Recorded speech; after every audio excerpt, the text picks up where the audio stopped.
JP?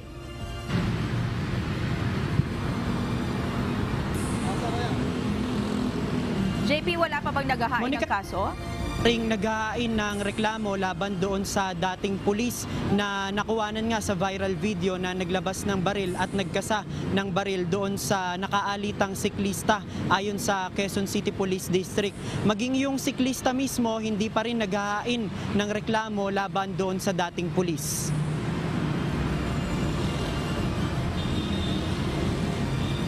Iginiit ni QCPD District Director Police Brigadier General Nicolas Torre III na hindi nila pinipigilan ang siklista na kinasahan ng baril sa viral video na maghain ng kanyang reklamo laban sa driver na isang dating pulis. Ang QCPD pa nga anya ang nakikipag-ugnayan sa siklista kung nais nitong magsampa ng reklamo. Ngunit ngayong araw ay wala pa namang inihahaing reklamo ang siklista laban kay Wilfredo Gonzales na isang dating pulis. Why should we? Di ba? It will be very unbecoming, karapatan ng isang tao yun. At saka, hindi naman namin kaano-ano si Gonzales eh. Wala naman kami ritong pakialam sa kasong to eh. Kung may mag-complain, ipafile natin as we see it. Sa naunang pahayag, sinabi ni Attorney Raymond Fortun, ang abogadong nag-alok ng tulong sa siklista na plano niyang maghain ng reklamo sa LTO, sa pulisya, sa Kongreso at sa Senado para imbestigahan ang insidente at huwag maulit sa ibang mga siklista. Ipinaliwanag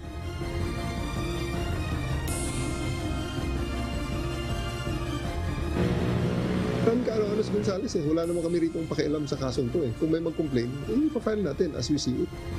Sa naunang pahayag, sinabi ni Attorney Raymond Fortun, ang abogadong nag-alok ng tulong sa siklista na plano niyang maghain ng reklamo sa LTO, sa pulisya, sa Kongreso at sa Senado para imbestigahan ang insidente at huwag maulit sa ibang mga siklista.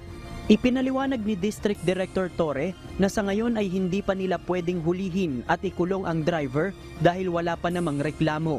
Pero dahil maituturing na anya itong public crime ayon umano kay Attorney Fortun, aabangan din ng QCPD kung mayroon pang ibang individual na maghahain ng reklamo.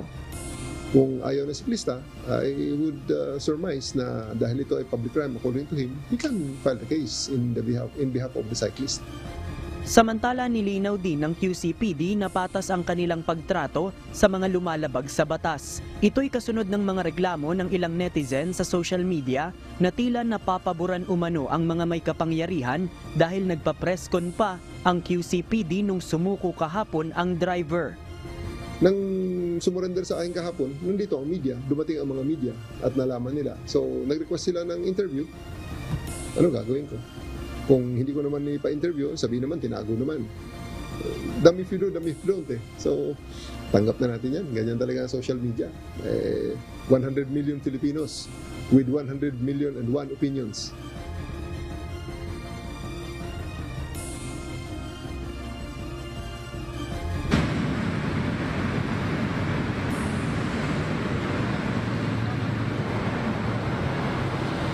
Monica, sa ngayon nais din ng QCPD na humarap sa kanilang tanggapan yung may-ari ng original na video na nai-upload sa social media para magamit sa investigasyon. Ayon kay QCPD District Director Torres, maaari kasing meron pang karugtong yung video para magbigay linaw doon sa totoong nangyari at magagamit nila yon sa ginagawa nilang investigasyon. At hindi pa anya nila maaaring panghawakan yung naging pahayag nung dating pulis na si Gonzales na naglabas nga at nagkasa ng baril na nagkaayos na sila nung siklista. Dahil nga yung QCPD ay wala pa namang nakukuhang statement mula dun sa siklista na kinasahan ng baril. Yan muna ang ating latest live mula dito sa Caloocan City. Balik sa'yo, Monica. Maraming salamat, JP Nunez.